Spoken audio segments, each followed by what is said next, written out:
یزیدیت مرد آباد و محمد و اہل بیت محمد بلند تر صلوات. اللهم صل على محمد وآل شنودی ظہور امام زمانہ بلند تر صلوات. اللهم صل على محمد وآل محمد. اعوذ باللہ من الشیطان اللعین الرجیم. بسم اللہ الرحمن الرحیم. الحمد للہ رب العالمین والصلاة والسلام والتحیۃ والاکرام علی سیدنا و نبینا و شفیع ذنوبنا و طبیب نفوسنا رحمت للعالمین ابی القاسم مصطفیٰ محمد. اللهم صل على محمد وآل محمد. وعلى أهل بيته الطيبين الطاهرين المعصومين لا سيما على بقية الله الأعظم روحي وأرواح العالمين لتراب مقدمه الفداء. عجل الله تعالى فرجه الشريف وسهل الله تعالى مخرجه الشريف ولعنة الله على أعدائهم أجمعين من يومنا هذا إلى قيام يوم الدين. أما بعد فقد قال الله الحكيم في كتابه المتين. بسم الله الرحمن الرحيم. الله أعلم حيث يجعل رسالته. صدق الله العلي العظيم. اللهم صل على محمد وآل محمد. چند لوحۂ کلمات سے آغاز گفتگو ہے. اللہ تعالیٰ کی ذات تمام مریضوں کو صحت اور تندرستی عطا فرمائے. خاص طور سے ہمارے برادر ثاقب صاحب کو آج پھر ہاسپٹل میں ہیں. اللہ سبحانہ و تعالیٰ ان کو شفائے کلی عطا فرمائے. اسی طرح ہمارے برادر محترم سید عابد قادری صاحب ہیں اور شہباز صاحب اور ان کی اہلیہ ہیں. اور اسی طرح ہمارے برادر محترم داریوش صاحب ہیں اور برادر علی بشارت صاحب ہیں. جناب ذوالفقار موسیٰ صاحب ہیں اور محمد حسین شاہ صاحب. اور ایک مومنہ نے درخواست دعا کی ہے کہ ڈاکٹرز نے ان کے لیے بائی پاس کو کرنے کو کہا ہے. اللہ تعالیٰ کی ذات کو شفا عطا فرمائے. اسی طرح ایک اور مومنہ ہیں جو کہ جاب کی تلاش میں ہیں. اللہ ان کو بھی جاب جو ہے وہ نصیب فرمائے. اور اسی طرح ایک اور مومنہ نے درخواست دعا کی ہے. اللہ سبحانہ و تعالیٰ ان کا بائی پاس ہو چکا ہے. اللہ ان کو شفائے کلی عطا فرمائے. اور آج کا تبرک جناب محترم سید ظہیر نقوی صاحب کی طرف سے ہے. اللہ سبحانہ و تعالیٰ ان کے مال و رزق میں برکت عطا فرمائے اور ان کے جملہ مرحومین کی مغفرت فرمائے اور ان کا سایہ ان کی اولاد کے سروں پہ طاہر قائم دائم فرمائے. ان کے بچوں کو بھی صحت اور تندرستی کے ساتھ طول عمر نصیب فرمائے اور والدین کا اطاعت گزار اور فرما بردار بنائے. اپنی دعاؤں کی قبولیت کے لیے ایک صلوات مرحمت. اللهم صل على محمد وآل محمد. میں چونکہ گرمی بھی ایام میں شدید ہے اور بچوں کا امتحان بھی موجود ہے اور ہم کوشش کریں گے کہ میں اپنا نبض لباب مختصر سے مختصر وقت میں آپ کی خدمت میں پیش کروں. کل بھی کچھ گزارشات پیش کی ہیں کہ اللہ سبحانہ و تعالیٰ نے جب حضرت آدم علیہ السلام کو خلیفہ بنانا چاہا تو ملائکہ نے کہا نحن نسبح بحمدک ونقدس لک. ہم تیری تسبیح بھی کرتے ہیں اور تیری تقدیس بھی کرتے ہیں. اس کا مطلب یہ ہے کہ تسبیح کا تعلق اذکار سے ہے, الفاظ سے ہے, اور تقدیس کا تعلق اس کے بیان کرنے کے لیول کو ہے. جب یہ اللہ سبحانہ و تعالیٰ کی شان کو بیان کیا جاتا ہے تو ہر وہ ذکر جسے اللہ سبحانہ و تعالیٰ سے منسوب کیا جائے تو اس میں کسی قسم کی کوئی نقص نہیں ہونا چاہیے, کوئی عیب نہیں ہونا چاہیے, کوئی کمزوری نہیں ہونی چاہیے, کوئی ایسا نہ ہو کہ جس میں اللہ سبحانہ و تعالیٰ کی ذات کو کم کر کے بیان کیا جائے. یعنی ذات پروردگار میں جسارت نہیں ہونی چاہیے. جیسا کہ یہ جو عقیدہ بنایا گیا ہے کہ خیر ہی و شر ہی من اللہ تعالیٰ, کہ جو بھی نیکی کرتا ہے, کیونکہ نارملی تو یہ کہا جاتا ہے جب بھی کسی درخت کا پتا ہلتا ہے تو وہ اللہ کی مرضی کے بغیر نہیں ہلتا. اس میں تو کوئی دوئیت ہی نہیں ہے, اس لیے کہ جو بھی اس کائنات میں ہو رہا ہے اللہ سبحانہ و تعالیٰ کی اذن سے ہے. لیکن اس کے در پردہ اگر وہ اس کو فرنٹ پہ رکھ کے مثال دے کر کسی اور بدھی کو سلجھانا چاہیں تو وہ ممکن نہیں ہے. اور یقیناً اللہ سبحانہ و تعالیٰ کی طرف سے ہے. لیکن جب خیر اور شر کی بات آتی ہے تو اللہ سبحانہ و تعالیٰ کی ذات ہے عین کمال. توجہ رکھیں, اللہ سبحانہ و تعالیٰ کی ذات میں کسی قسم کا کوئی نقص نہیں ہے، کوئی عیب نہیں ہے، کوئی ایسی چیز نہیں ہے کہ جس کو آپ عیب یا نقص سے تعبیر کر سکتے ہیں، بلکہ اللہ تعالیٰ کی ذات عین کمال ہے، اور اللہ تعالیٰ کے تمام امور بھی منزل کمال پر ہیں۔ اور جب ہم یہ کہتے ہیں کہ اگر کوئی آدمی نیکی کرتا ہے تو اللہ سبحانہ و تعالیٰ کی طرف سے نیکی ہوتی ہے، اور اگر کوئی برائی کرتا ہے تو اللہ کی طرف سے یہ غلط ہے، حالانکہ برائی کا تعلق شر سے ہے اور شر کمال کے اپوزٹ ہے۔ اگر برائی کی طرف نسبت دی جائے تو وہ مخلوقات یا ہماری طرف سزاوار ہے، اور اگر خیر کی نسبت دی جائے تو وہ رحمان کی طرف سزاوار ہے۔ کہ جو بعض اوقات ہم کہتے ہیں کہ یہ اللہ کی طرف سے امتحان آ گیا، بعض اوقات ہوتا یہ ہے کہ وہ ہمارے ہی اپنے کیے ہوئے عمل کا نتیجہ ہوتا ہے کہ جو اگلے دن ہم بھگت رہے ہوتے ہیں۔ ابھی عرض کیا آپ کی خدمت میں کل بھی کہ امام حسین علیہ السلام نے ہر چیز کے اندر تقدس کو ایجاد کر دیا، یعنی وجود بابرکت امام حسین علیہ السلام سے ہر شے کا تقدس پیدا ہو جاتا ہے۔ آپ دیکھ لیجئے کہ جیسا کہ علم ابوالفضل عباس بناتے ہیں تو نارملی دکان پر کپڑا ہوتا ہے،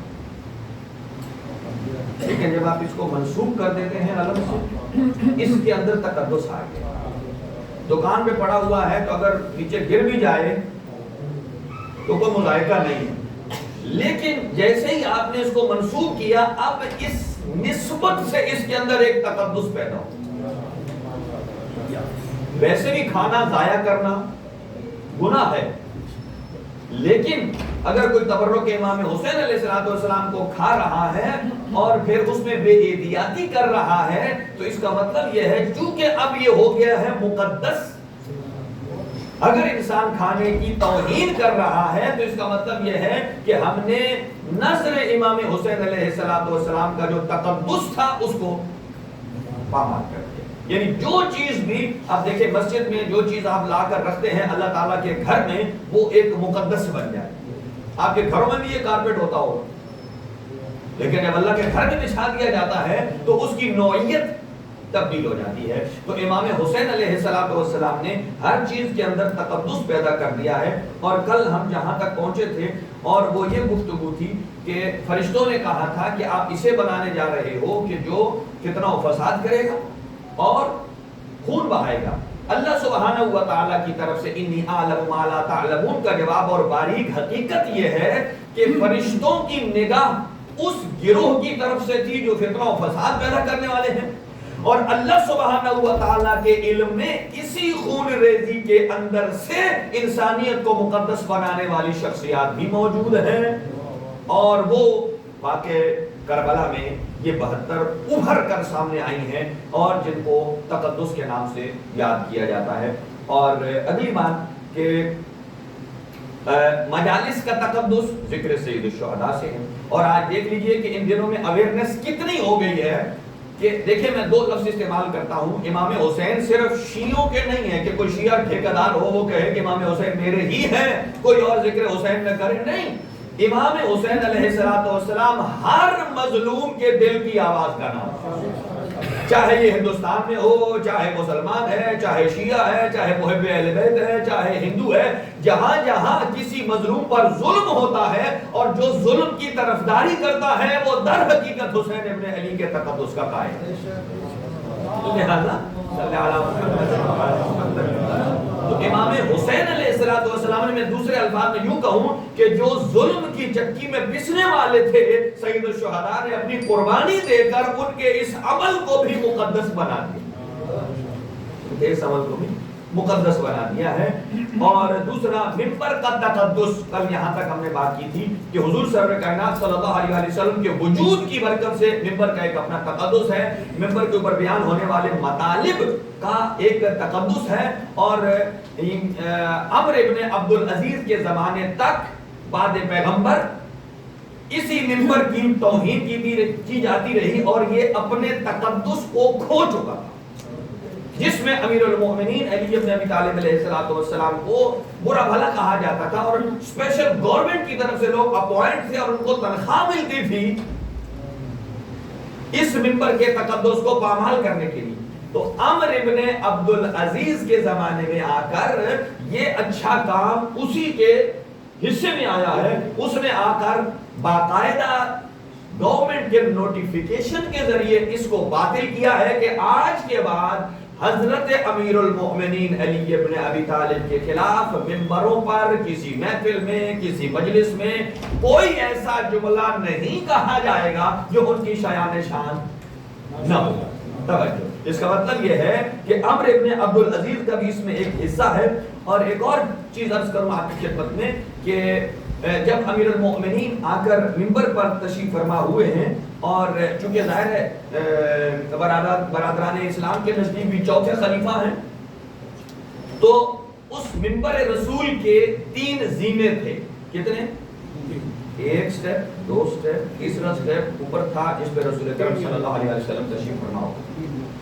جب نبی پاک صلی اللہ علیہ وسلم کے بعد خلیفہ اول کا انتخاب ہوا, جیسے بھی ہوا, وہ آئے اور اس پہلے زینے پر بیٹھے, اور سیکنڈلی اس کے نیچے والے, اور تھرڈلی اس سے نیچے تو کوئی زینہ ہی نہیں تھا. اب لوگوں نے سمجھا اب حضرت علی آئیں گے تو یا زمین پر بیٹھیں گے یا انہی تینوں میں سے کسی ایک پر بیٹھیں گے. اس کا مطلب یہ ہے کہ وہ جس زینے پر بیٹھیں گے اس کو فالو کر رہے ہیں.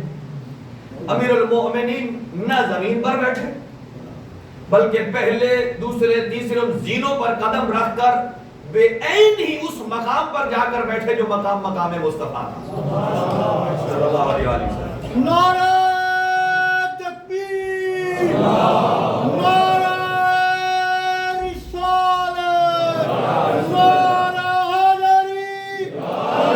لہذا اس مقام پر بیٹھے جو مقام مصطفیٰ تھا. اور آپ نے جو پہلے جملات ارشاد فرمائے, آپ فرماتے ہیں الحمدللہ الذی رجع الحق علی موضعہ. تمام تعریفیں ہیں اس پروردگار عالم کی کہ جس نے حق کو دوبارہ حق کی جگہ پر جائے گزین کر دیا. یعنی دوبارہ حق کو حق کی جگہ جائے گزین کر دیا.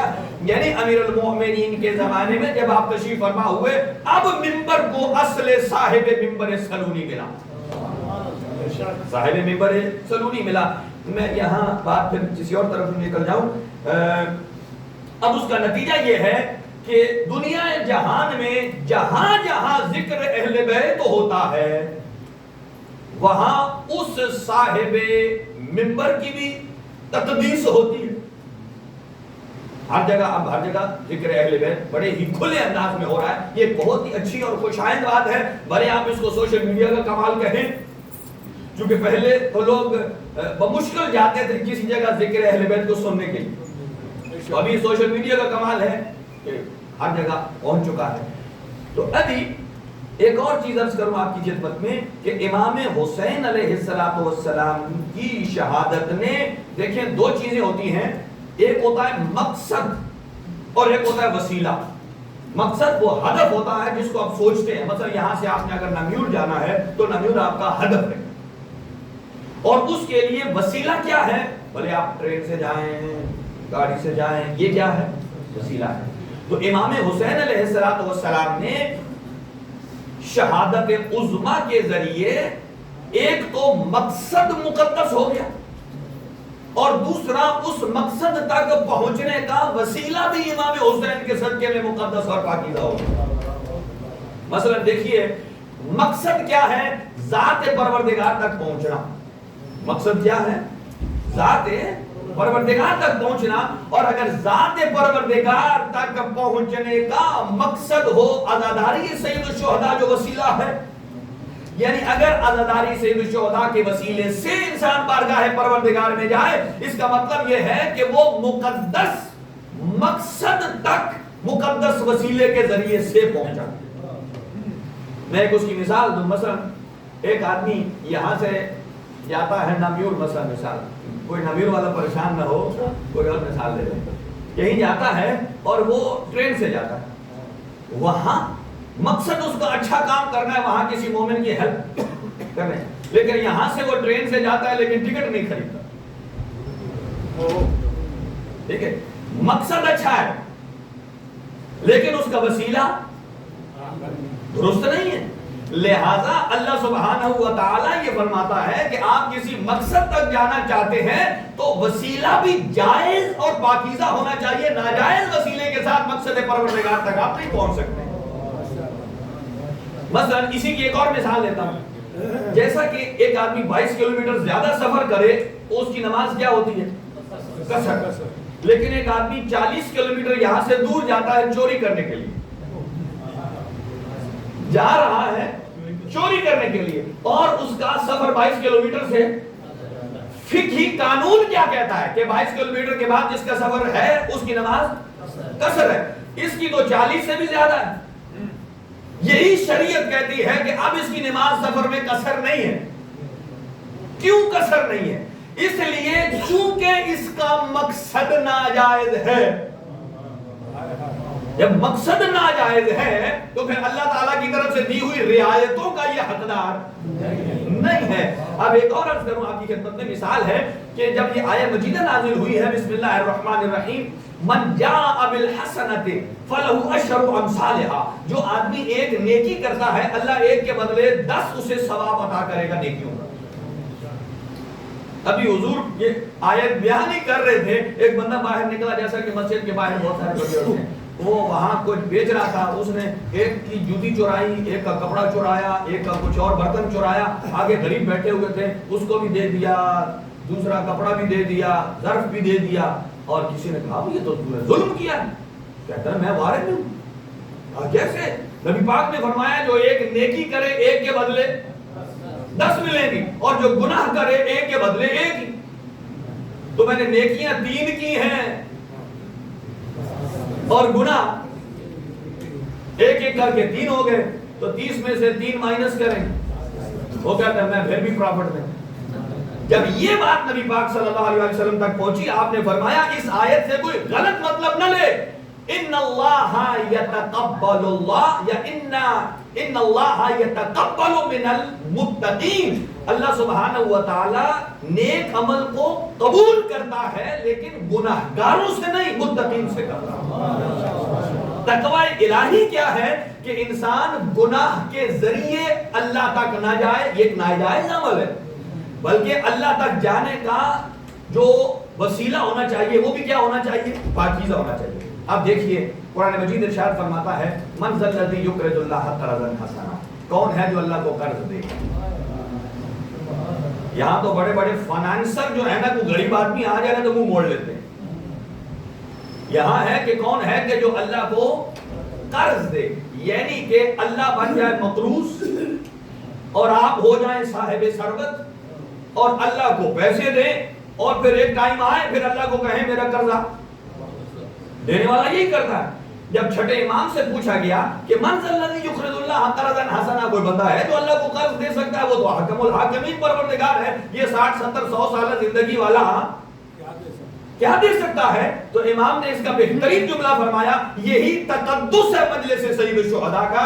آپ بیان فرماتے ہیں من انفق درہما فی عزاء ابی عبداللہ الحسین کمن یقرض اللہ قرضا حسنا، جس نے امام حسین علیہ السلام کی مجلس میں 1 درہم کو خرچ کیا، گویا اس نے اللہ کو اپنا مقروض بنا لیا، اللہ کو اپنا مقروض بنا لی۔ مقروض بنانے کا مطلب کیا ہے؟ بنانے کا مطلب یہ ہے کہ چونکہ عزاداری سید الشہداء کے ذریعے اللہ کے دین کو فروغ ملتا ہے،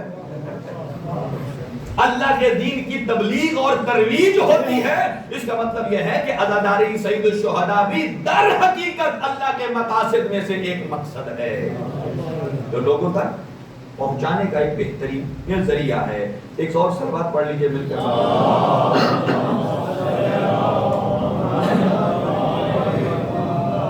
اب میں جلدی سے آگے بڑھوں۔ ایک شخص ہے عبیداللہ ابن حر الجحفی، میں کوشش کرتا ہوں کہ وہ اس حدیث کو مکمل کروں لیکن پھر میں دوسری طرف نکل جاتا ہوں، چونکہ اسٹڈی مطالعے میں جو چیزیں سامنے آتی ہیں، اور یاد رکھیے آج بھی وقت زیادہ نہیں ہے، نوجوانوں کے لیے 3 اور نئے موضوعات ہیں پہلا ایک موضوع ہے کہ کیا آرٹیفیشل انٹیلیجنس AI یہ اس کے ذریعے مرجع تقلید کی چھٹی ہو سکتی ہے؟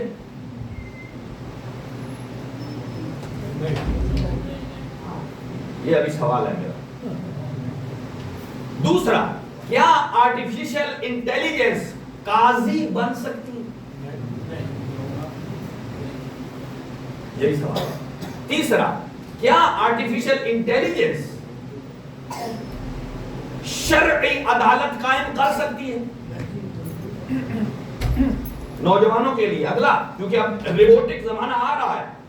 کیا جب روبوٹ اتنے بن جائیں اور ہر بندہ اپنے لیے ایک روبوٹ خرید لے اور اس روبوٹ کو اپنے اوپر آنے والی ذمہ داری میں اس کو نائب بنا دے کہ یہ روبوٹ میری طرف سے نماز پڑھے گا، یہ روبوٹ میری طرف سے حج کر کے آئے گا، یہ روبوٹ جو ہے سخت گرمی میں کعبے کا طواف کرے گا، یہ روبوٹ میری طرف سے روزہ رکھے گا میری نیابت میں، آیا یہ ممکن ہے؟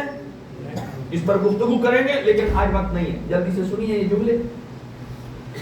چلیں اس کو میں پھر چھوڑ دیتا ہوں کل کے لیے. اس حدیث کو مکمل کرو، منٹ 15-16 منٹ. امام صادق علیہ السلام نے ارشاد فرمایا کل سے حضرت آدم علیہ السلام کے ساتھ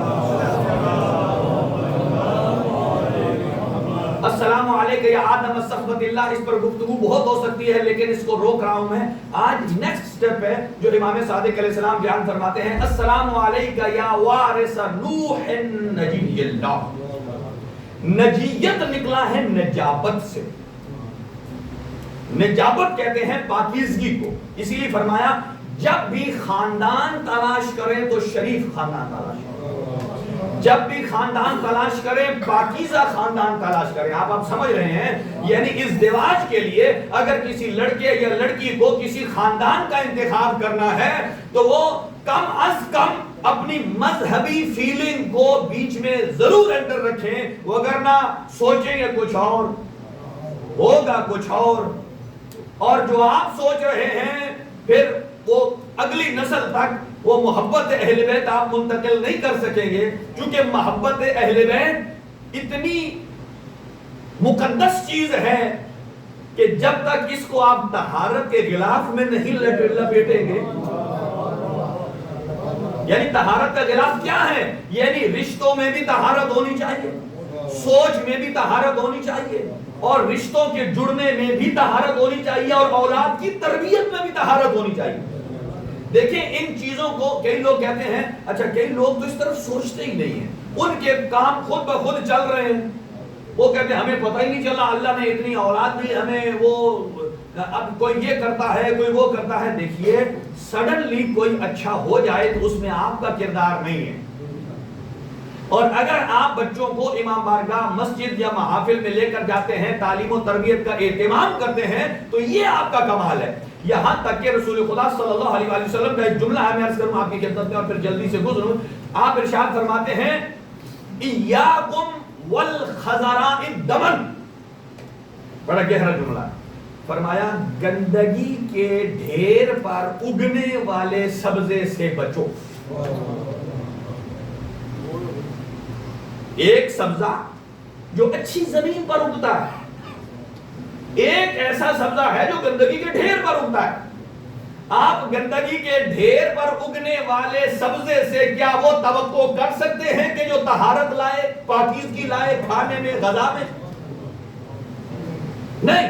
پھر یہ کیسے ممکن ہے کہ آپ رشتے غیر پاکیزہ انتخاب کریں اور امید پاک و پاکیزہ کی رکھیں؟ بس ایسی جملہ کہہ سکتا ہوں نا میں کہ پاک پیغمبر صلی اللہ علیہ وسلم نے کیا فرمایا کہ ظاہر ڈھیر پر بھی جو اگتا ہے وہ غلاظت سے اگ جاتا ہے، اس میں کبھی اچھا نکل آئے گا. یہ ماحول ہے کہ جو انسان کو اچھا بنا دیتا ہے. اچھا تو نجابت، خاندان پاکیزہ تلاش کیا جائے. حضرت آدم علیہ السلام تمام انسانیت کے باپ ہیں، آپ کو کہا جاتا ہے ابو البشر، لیکن حضرت نوح علیہ السلام ہیں ابو البشر ثانی، جنہیں کہا جاتا ہے حضرت آدم ثانی. کیوں؟ اس لیے کہ حضرت نوح علیہ السلام کے زمانے تک آدھی سے زیادہ دنیا غرق ہو چکی. طوفان نوح میں کتنے بچے تھے؟ 80. کتنے بچے تھے؟ 80 بندے، باقی سارے غرق ہو گئے. کیا حضرت نوح نے انہیں تبلیغ نہیں کی تھی؟ سب سے زیادہ زمانہ تبلیغ بھی حضرت نوح علیہ السلام کا، لیکن وہ متوجہ کیوں نہ ہوئے؟ اگر آپ کہیں گے کہ نہیں حضرت کی تبلیغ ٹھیک نہیں تھی، تو حضرت کی تبلیغ اگر ٹھیک نہیں تھی تو یہ 80 کیسے آ گئے؟ اور تبلیغ اتنی اچھی تھی کہ حضرت نوح علیہ السلام بھی بڑے جلال والے نبی تھے. جب تنگ آتے نا، باہر جاتے تبلیغ کرنے کے لیے، پتھر مارتے یہاں تک کہ جوتے خون سے بھر جاتے تھے. کہتے یا اللہ انہیں عذاب دے. اللہ تعالیٰ کی ذات نے ایک گٹھلی انگور کی بھیج دی، کھجور کی بھیج دی. کہا اے میرے حبیب اس کو زمین میں گاڑو. جب یہ کھجور کا درخت سب سے دیر سے بڑا ہوتا ہے، کہا جب یہ 40 سال کا ہو جائے گا پھر میں عذاب دوں گا. ابھی 40 سال، جب 40 سال کا وہ درخت بڑا ہوا تو کہا یا اللہ اب دے. کہا اب جب اس پر پھل لگے گا تب دوں گا. کہا اچھا جب پھل لگ گیا تو کہا اب دے دی عذاب. کہا نہیں، اس کے پھل کو زمین میں دباؤ، پھر جو نکلے گا پھر عذاب دوں. جب یہ ساری باتیں پوری ہو گئیں تو کہا یا اللہ یہ تو کتنا صبر ہے، یعنی ون ٹائم 40 سال. ہمارے ہاں کسی کا انعام نکل آئے کہ 40 دن بعد تجھے ملے گا. اور اسی طرح ایک عالم دین نے کہا تھا کہ آپ 40 دن صبح عریضہ لکھیں امام زمان کی بارگاہ میں تو آپ کو یقیناً ملاقات ہو. اور ایک بندے نے 40 دن عریضہ لکھا اور 40ویں دن پھینک کے آیا، کہتا ہے یہ غلط ہے. 40 دن پورے ہو گئے، امام سے ملاقات بھی، میرا سارا عمل ضائع ہو گیا. جاتے جاتے ایک شخص سے ملاقات ہوتی ہے اور کہا کیوں پریشان ہے؟ کہا یہ 40 دن میں نے عریضہ لکھا ہے، ملاقات بھی نہیں ہوئی. اور انہوں نے کہا بھائی اپنا حساب درست کر، آج تیرا 39واں ہے. اور جب گزر گئے تو پتہ چلا یہی صاحب زمان تھے. اصل ہماری گنتی، ہم بڑے اجلت پسند ہیں. اچھا جب کہا کہ اب 40 سال پورے ہو گئے، پھر کہا کہ نہیں، اب جو بچے ماں کی گود میں ہیں ان کو 40 سال کا ہونے دیجئے، اس لیے کہ ان کا کیا قصور ہے عذاب الہی میں. توجہ. تو لہذا جب حضرت نوح علیہ السلام کا طوفان آیا، 80 بچ گئے، باقی سارے مر گئے. اس کا مطلب یہ ہے جو صاحب ایمان تھے وہ بچ گئے اور جو بے ایمان تھے وہ فوت ہو گئے. عزت سے بہت ہی کہہ سکتے ہیں نا، مر گئے. یہاں تک کہ نبی کا اپنا بیٹا بھی جب انہوں نے دعا کی یا اللہ میرا بچہ ہے یہ لڑکھڑا رہا ہے، اللہ سبحانہ و تعالیٰ نے فرمایا ھذا لیس من اہلک، یہ تو تیرے اہل میں سے نہیں ہے. اس کا مطلب یہ ہے کہ باپ کے گھر پیدا ہو جانا اہل نہیں کہلاتا جب تک نبی کے نقش قدم پر انسان نہ چلے. تو جو نبی کے نقش قدم پر نہ چلے بھلے نبی کا سگا ہی کیوں نہ ہو، قرآن فرماتا ہے وہ آپ کے اہل میں سے نہیں. تو ایسے نااہل کو کبھی نبی کی جگہ دینی نہیں چاہیے. تو یہاں جب دو حصوں میں تقسیم ہوئے، صاحب ایمان اللہ کے نبی کے ساتھ ہیں اور بے ایمان اپوزٹ ہیں. اب چونکہ سید الشہداء ہے وارث نجی اللہ، اب یہاں بھی اس کا مطلب یہ ہے کہ واقعہ کربلا وہ پوائنٹ ہے کہ جہاں صاحبان ایمان کی بقا بھی ہے، صاحبان ایمان کی حفاظت بھی ہے اور بے ایمانوں کے لیے ہلاکت بھی ہے اور لعنت بھی ہے. اس پر دلالت یہ ہے، حضور ارشاد فرماتے ہیں مثل اہل بیتی کمثل سفینۃ نوح من رکبها نجا ومن تخلف عنها ذل فغرق وهوى. یہ میرے حسین اور اہل بیت کی کشتی نوح کی طرح ہے، جیسے وہاں جو سوار ہو گیا وہ بچ گیا، جو کشتی حسین پر سوار ہو جائے اسی کے لیے نجات بھی ہے اور بقا بھی ہے. اب مجھے بتائیے اگر واقعہ کربلا کو مد نظر رکھیں تو جو امام حسین کے ساتھ تھا اسی کے لیے بقا ہے، وہی صاحب ایمان ہے. اور جو حسین ابن علی کے مخالف ہے وہ بھلے سانسیں لے رہا ہے پھر بھی مردہ ہے. محمد والے محمد بلند تر صلوات. نعرہ تکبیر، نعرہ رسالت، نعرہ حیدری.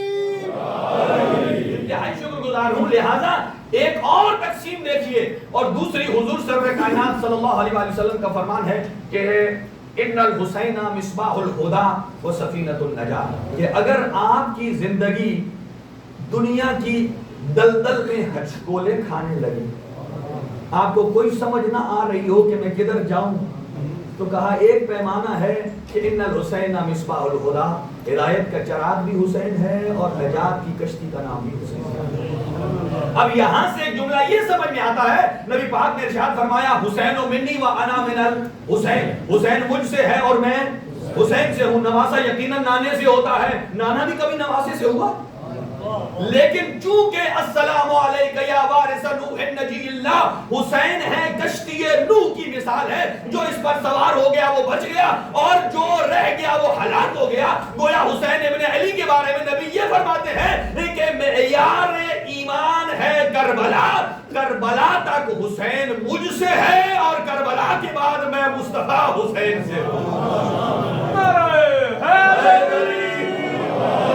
کہ حسین ابن علی نے میری نبوت کو بچایا، رسالت کو بچایا، دین اسلام کو بچایا۔ میں جلدی جلدی نکلوں آگے، دو جملے عرض کروں آپ کی خدمت میں۔ نیکسٹ ہے السلام علیکہ یا وارث ابراہیم خلیل اللہ، کہ امام حسین علیہ السلام حضرت ابراہیم کی خلت کے وارث ہیں۔ یہ بات یاد رکھیے کہ حضرت ابراہیم بھی خلیل ہیں، نبی مکرم صلی اللہ علیہ وآلہ وسلم حبیب ہیں، مانا دونوں کا دوست ہے، خلیل خدا بھی دوست، حبیب خدا بھی دوست۔ لیکن ایک جملہ کہہ کر آگے بڑھوں گا، لیکن اس میں بھی بڑا باریک فرق ہے۔ جہاں خلیل کا معنی دوست ہے، اس کے اندر محب کے معنی چھپے ہیں۔ محبت کرنے والا لفظ دو ہوتے ہیں، ایک محب محبت کرنے والا، ایک وہ جس سے محبت کی جائے۔ خلیل میں محب کے معنی چھپے ہیں اور حبیب میں محبوب کے معنی چھپے ہیں، یعنی جو اللہ سبحانہ و تعالی سے محبت کا دم بھرنے والی ذات ہے وہ خلیل خدا ہے، اور جس سے رحمان محبت کر رہا ہے وہ حبیب خدا ہے، حبیب خدا ہے۔ توجہ جلدی جلدی، حضرت ابراہیم علیہ السلام کے پاس کتنے عہدے تھے؟ 4، نبی خدا، رسول خدا، امام اور خلیل خدا۔ اور بھی آپ کر سکتے ہیں، حجت خدا بھی ہیں، لیکن جو چیز میں عرض کرنا چاہتا ہوں، اللہ سبحانہ و تعالیٰ نے حضرت ابراہیم علیہ السلام کو پہلے نبوت دی، کس نے دی؟ اللہ نے دی یا خود انہوں نے کہا میں نبی ہوں؟ اچھا، اللہ تعالیٰ۔ اس کے بعد بنے رسول، وہ کس نے دی؟ اللہ تعالیٰ نے، یا خود سے بن گئے رسول؟ اچھا، نبوت بھی اللہ نے دی، رسالت بھی۔ اب تو حضرت ابراہیم کو پتا چل گیا ہے کہ میرے پاس جتنے عہدے آئے ہیں وہ میں نے خود، تیسرا عہدہ اللہ نے دیا ہے امام۔ وَإِذِ ابْتَلَىٰ إِبْرَاهِيمَ رَبُّهُ بِكَلِمَاتٍ فَأَتَمَّهُنَّ قَالَ إِنِّي جَاعِلُكَ لِلنَّاسِ إِمَامًا، کہ حضرت ابراہیم کو جب اللہ نے آزمائش لے لی اور وہ کامیاب ہو گئے تو اللہ نے انہیں امام بنا دیا۔ قرآن کے الفاظ ہیں، اللہ نے کیا بنا دیا؟ امام۔ تو گویا نبوت کدھر سے ملی؟ رسالت کہاں سے ملی؟ جب نبوت اور رسالت اللہ سے ملی ہے تو امامت بھی تو اللہ ہی دیتا ہے۔ تو یہ اللہ نے قرآن مجید میں ایک پورا پینل رکھا ہے، اور پھر اس کے بعد ہے خلت۔ چلے یہاں ایک اور گفتگو تھی کہ جب حضرت ابراہیم کو اللہ نے نبی بنایا تو انہوں نے اللہ تعالیٰ سے یہ نہیں کہا یا اللہ یہ نبوت میری ذریت میں رکھے گا، رسالت ملی تو یہ نہیں کہا کہ میری ذریت میں رکھے گا، میری نسل میں رسول ہونا چاہیے، لیکن نہیں، جب امامت ملی تو کہا قال ومن ذریت، اے اللہ کیا امامت میری ذریت میں آئے گی؟ اس کا مطلب یہ ہے حضرت ابراہیم جانتے ہیں اس امامت کا تذکرہ 12 اماموں کی امامت سے کنیکٹڈ ہے، اور پھر فرمایا کہ لا ینال عہد الظالمین، ہاں امامت آپ کی نسل میں آئے گی لیکن ظالموں کو نہیں ملے گی۔ اب جو اپنے آپ کو امام کہتا ہے ساتھ ساتھ ظلم کرتا ہے، سمجھ لیجئے یہ ظالم ہے اور خدا صادق ہے۔ اچھا، حضرت خلیل خدا خلت کیسے ملی؟ سنیے گا، کیونکہ امام صادق علیہ السلام نے حضرت ابراہیم کی باقی صفات کا تذکرہ نہیں کیا، صرف خلت کا کیا ہے، اور خلت کا تذکرہ یوں کیا ہے کہ حضرت ابراہیم ایک مرتبہ بکریاں چرا رہے تھے اور راستے میں گئے، کسی کی طرف سے آواز آ رہی تھی سبوحن قدوس رب الملائکۃ والروح، وہ ایسے تسبیح پروردگار کر رہا تھا. لہذا سبوحن بھی اللہ کا نام ہے، قدوس بھی اللہ کا نام ہے. سبوحن قدوس رب الملائکۃ والروح. جب دائیں بائیں دیکھا تو کوئی آواز دینے والا نہیں تھا، آواز بڑی خوبصورت لگی. یعنی حضرت ابراہیم علیہ السلام نے دائیں بائیں دیکھا، کوئی نہیں تھا، تو پکار کے کہتے ہیں کون ہے سنانے والا؟ میرے پاس جتنی بھیڑ بکریاں ہیں، اگر ایک دفعہ ون ٹائم اور ریپیٹ کر دے تو میں اپنی آدھی بکریاں تجھے دے دوں. اس کا مطلب یہ ہے کہ خلت کی منزل خالی چسکے سے نہیں آتی، اپنا آدھا آدھا سامان، بلکہ پورے ون ٹائم. اور جب کہا ایک دفعہ سنا دیجئے، جب انہوں نے دوبارہ سنائی سبوحن قدوس رب الملائکۃ والروح، کہا بڑا لطف آیا، لیکن ابھی دل سیراب نہیں ہوا. فوراً کہا سبحان اللہ، سبحان اللہ کہا، اور پھر کہا مال تو میرے پاس ختم ہو گیا ہے، اب یہ باقی ہے کہ میں جب تک زندہ رہا آپ کی خدمت کرتا رہوں، یعنی اپنے آپ کو غلامی میں دے دوں گا. پھر سنائیے، سنایا، اور پھر حضرت جبرائیل سامنے ہوئے. کہا یہ میں آپ کو اپنی غلامی میں نہیں لے سکتا، یہ اللہ پروردگار عالم کی طرف سے آپ کا امتحان تھا، آپ اس امتحان میں کامیاب ہوئے ہیں اور اللہ سبحانہ و تعالی آپ کو خلت عطا فرما رہا ہے.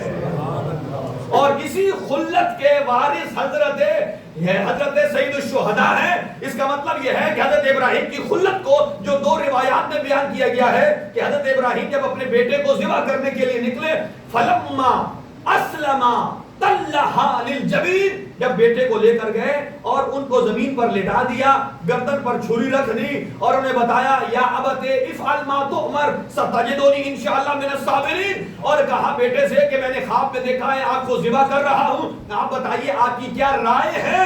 اور انہوں نے حضرت اسماعیل نے کہا آنکھوں پر پٹی بھی باندھ لیجئے اور میرا کرتا بھی اتار لیجئے، خون آلود نہ ہونے دیجئے، کہیں میری ماں دیکھ کر برداشت نہ کر سکے، اور میرے ہاتھ پیروں کو باندھ لیجئے. وہ جانتے تھے کہ یہ میرا بابا جو عمل کر رہا ہے یہ اطاعت پروردگار ہے، حکم پروردگار ہے، اور فرمانی پروردگار میں کہیں لغزش نہ آ جائے. اور کہا ستجدونی انشاءاللہ من الصابرین، آپ مجھے صابرین میں سے پائیں گے. اس کا مطلب یہ ہے خلیل خدا میدان منا میں ہو، ذبیح اللہ کی گردن ہو، ہاتھ پیر بندے ہوں، خلیل خدا کی آنکھوں پہ پٹی ہو، اور بیٹا کہے ستجدونی انشاءاللہ من الصابرین. یہ خلت کی منزل ہے. آ جائیے فدیناہ بذبح عظیم کی منزل کیا ہے کہ خلیل کربلا موجود ہے، آنکھوں پر پٹی بھی نہیں ہے، علی اکبر بیٹے کا جوان سینہ بھی ہے، اور حضرت اسماعیل نے کہا تھا آپ مجھے صابروں میں سے پائیں گے، اور علی اکبر کہتے ہیں ستجدونی انشاءاللہ من الشاکرین، آپ مجھے شکر گزاروں میں سے پائیں گے. فرق یہ ہے صبر ہوتا ہے مصیبت پر اور شکر ہوتا ہے نعمت الہیہ پر. اب دیکھ لیجئے امام حسین علیہ السلام نے اس پوری کربلا میں اپنی شہادتوں کو اللہ کی طرف سے نعمت کو شمار کیا ہے. ایک منزل اور آگے بڑھاتا ہوں چونکہ وقت زیادہ نہیں ہے. جو حضرات بیٹھے ہیں تھوڑے آگے کے تشریف لیں، آگے جگہ ہے، پیچھے آنے والوں کے لیے مشکل ہے.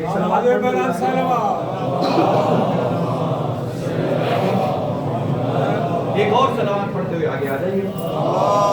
نعرہ تکبیر، نعرہ رسالت، نعرہ حیدری. توجہ، اب آ جائیے نیکسٹ جملہ، السلام علیکہ یا وارث موسیٰ کلیم اللہ. سلام ہے امام حسین پر کہ جو حضرت موسیٰ، ان کے بھی بہت سارے عہدے ہیں لیکن جو چھٹے امام نے جسے ہائی لائٹ کیا ہے وہ ہے کلیم اللہ. ہمارا عقیدہ یہ ہے کہ نبوت پر ہی وحی تمام ہوتی ہے، امامت پر کوئی وحی نہیں آتی ہے، لیکن آسمانی فرشتے زمانے کے امام اولی الامر سے کنیکٹڈ بھی ہوتے ہیں اور شب قدر اللہ کی طرف سے اذن لے کر بھی آتے ہیں اور امام کی بارگاہ میں پیش بھی کرتے ہیں۔ توجہ، اور یہاں قرآن مجید ارشاد فرماتا ہے وَتِلْكَ الرُّسُلُ فَضَّلْنَا بَعْضَهُمْ عَلَى بَعْضٍ مِنْهُمْ مَنْ كَلَّمَ اللَّهُ، کہ جتنے بھی رسول ہیں 313، اللہ تعالیٰ کی ذات فرماتی ہے کہ یہ سارے کے سارے رسول برابر نہیں ہے۔ تِلْكَ الرُّسُلُ فَضَّلْنَا بَعْضَهُمْ عَلَى بَعْضٍ، یہ ہیں سارے رسول، ہیں ساری اللہ کی حجتیں، لیکن ان کے درجات، بولیے پھر دوہرا رہا ہوں، ہیں سارے اللہ کے رسول لیکن سارے درجے میں سیم نہیں ہے۔ قرآن مجید کی آیت ہے کہ دل کا رسول فضلنا بعضهم علی بعض، بعض کو بعض پر ترجیح دی ہے، اور کیسے؟ من کلم اللہ، کہ بعض وہ ہیں کہ جن سے اللہ نے کلام کیا ہے، ورفع بعضهم درجات، اور بعض کے درجات اللہ نے بلند کیے ہیں۔ تو یہاں رک کر ایک عقیدہ سیدھا کر لیجئے، جو لوگ کہتے ہیں بعد پیغمبر سارے صحابہ ایکول ہیں، بھائی جب اللہ قرآن مجید میں بیان فرما رہا ہے اللہ کی طرف سے آنے والے سارے رسول ایکول نہیں ہیں، جو ہیں بھی معصوم، ہیں بھی حجت خدا، اور جو ہیں ہی گناہگار معصوم نہیں ہیں، ان کو کیسے برابر کہہ سکتا؟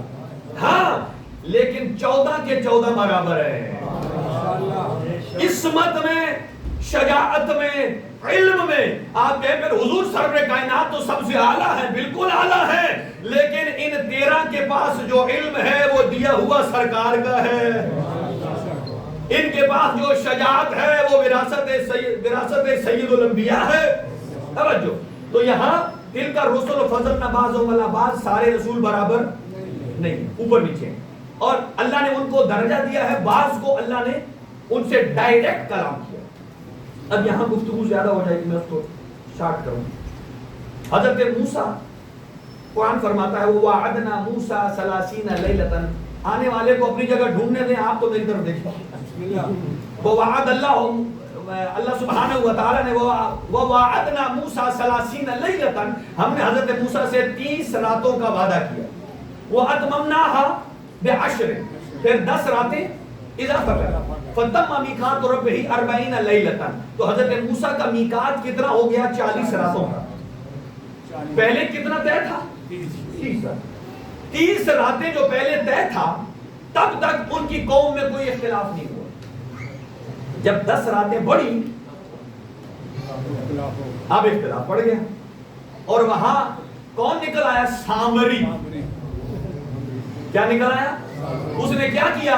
ایک گوسالہ بنایا، وہ ساری کہانی جو آپ کو پتا ہے، اس کے اندر سے آواز نکلتی تھی تو کہتا تھا ارے چھوڑو موسیٰ کے خدا کو، کس نے دیکھا، اسی سے مانگو یہی تمہیں دے گا۔ 30 دن طے تھے، کتنے ایکسٹرا ہوئے؟ 10 دن۔ اس کا مطلب یہ ہے قوم بنی اسرائیل 10 دن اپنے نبی کی عدم موجودگی میں اپنے عقائد کو بچا نہیں سکی۔ بھائی 10 دن کا انتظار تھا، میں کچھ زیادہ تو نہیں ہے۔ 10 دن میں پہلے موحد تھے، اب مشرک بن گئے، اپنے عقائد کا دفاع نہیں کر سکے۔ یہ قوم بنی اسرائیل ہے، 10 دن صبر نہیں کر سکے۔ اسی لیے روایات میں ہے امت محمدیہ اس لیے بنی اسرائیل سے افضل ہے، اور خاص طور سے امام زمانہ کے امتی اس لیے افضل ہے، وہ 10 دن صبر نہ کر سکے، اپنے عقائد گنوا بیٹھے، اور یہ امام زمانہ کے جو سپاہی ہیں 1400 سال ہو گئے ہیں، اور شیعیان حیدر کرار مجلس حسین میں آتے ہیں، ہمارا عقیدہ توحید بھی سلامت ہے، عقیدہ نبوت اور رسالت بھی سلامت ہے، اور عقیدہ امامت اور ولایت بھی سلامت ہے۔ یہ سلامت رہنا بتاتا ہے پردہ غیب میں جو بیٹھا ہے وہ وارث کلیم اللہ ہے۔ اب آ جائیے، میں جو چیز عرض کرنے جا رہا ہوں، پھر گفتگو لمبی ہو جائے گی، آئیے میں اسی پوائنٹ کو عرض کروں جو مقصد ہے میرا، باقی کل عرض کروں گا کہ حضرت موسیٰ کوئی طور پر جاتے تھے تو وہاں اللہ سبحانہ و تعالیٰ ان سے ڈائریکٹ بات کرتے۔ ڈائریکٹ کا مطلب کیا آپ سمجھیں؟ کہ بیچ میں کوئی حجاب نہیں ہے، نہیں ہے. من کلم اللہ موسیٰ تکلیما کا مطلب کیا ہے کہ اللہ سبحانہ و تعالیٰ نے حضرت موسیٰ سے کلام کیا, کسی حجاب کے ذریعے نہیں, کسی فرشتے کے ذریعے نہیں, اللہ سبحانہ و تعالیٰ نے ڈائریکٹ کیا خطاب. اب اس میں مختلف انواع و اقسام ہیں کہ اللہ سبحانہ و تعالیٰ بھی متکلم ہے, کلام کرتا ہے, اس میں اور ہم میں فرق ہے. ہم جبڑے کے محتاج ہیں, زبان کے محتاج ہیں, پھیپھڑے کے محتاج ہیں. میرا رب بھی متکلم ہے, لیکن وہ جس میں چاہے آواز پیدا کر سکتا ہے, جس چیز میں چاہے آواز پیدا کر. حضرت موسیٰ علیہ السلام سے ڈائریکٹ کلام کیا تو وہ کیا بن گئے؟ کلیم اللہ. جب ہم کہتے ہیں السلام علیکہ یا وارث موسیٰ کلیم اللہ, کہ امام حسین موسیٰ کلیم اللہ کے وارث ہیں, اس کا مطلب یہ ہے کربلا میں بھی کوئی ایسا لمحہ آنا چاہیے جہاں حسین ابن علی ڈائریکٹ پروردگار سے مخاطب ہو. کہ اس جملے کو ٹھہر کر سمجھیے, بھاری جملہ ہے بھائی. کلیم اللہ کیسے بنے؟ اللہ سے گفتگو کی. تو وارث کلیم بھی تب ہوگا کہ جب رحمان سے ہم کلام ہوگا.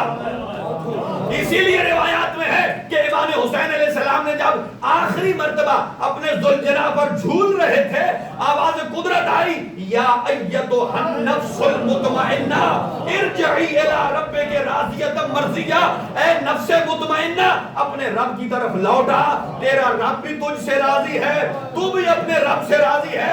یہاں تک ممکن ہے کوئی کہے جبرائیل کی آواز تھی, کسی فرشتے کی آواز تھی, لیکن اگلا جملہ یہ ہے, آواز قدرت آئی, فادخلی فی عبادی وادخلی جنتی, آجا میرے بندوں میں شامل ہو جا, میری جنت میں آجا. یہ جملہ کسی فرشتے کا نہیں ہے, یہ خود رحمان کے جملے ہیں. نعرہ تکبیر, نعرہ رسالت, نعرہ حیدری. یہ اللہ سبحانہ و تعالیٰ کہ فادخلی فی عبادی, میرے بندوں میں داخل ہو جا. اور روایات میں ہے وہ بندے کون ہیں جنت میں؟ عبدہ و رسولہ, رسول خدا صلی اللہ علیہ وسلم عبد پروردگار ہیں, جناب امیر المؤمنین عبد پروردگار ہیں, حضرت زہرا عبیدہ پروردگار ہیں, امام حسن عبد پروردگار ہیں. فرمایا آ جاؤ, وہ عباد آپ کے منتظر ہیں, وہ عباد. لہذا السلام علیکہ یا وارث موسیٰ کلیم اللہ. حسین ابن علی ایسی منزل پر تھے کہ رحمان کی طرف سے آواز آئی, اور ادھر حسین ابن علی نے یہ کہہ کر اپنی تلوار کو نیام میں ڈالا, آؤ تلواروں, اگر دین محمد مجھ حسین کی شہادت کے بغیر نہیں بچتا تو آؤ حسین کا بدن حاضر ہے. لیکن آج جس قربانی کا تذکرہ کرنا ہے وہ 13 سال کا شہید ہے.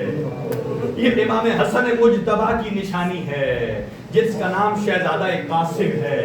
یہ جو کہا جاتا ہے نا شہزادہ قاسم کی مہندی, وہاں ان کی شادی نہیں ہوئی تھی, یہ حسرت کے طور پر پیش کیا جاتا ہے کہ ایک ماں کی حسرت کیا ہے, میرا بیٹا جوان ہو رہا ہے.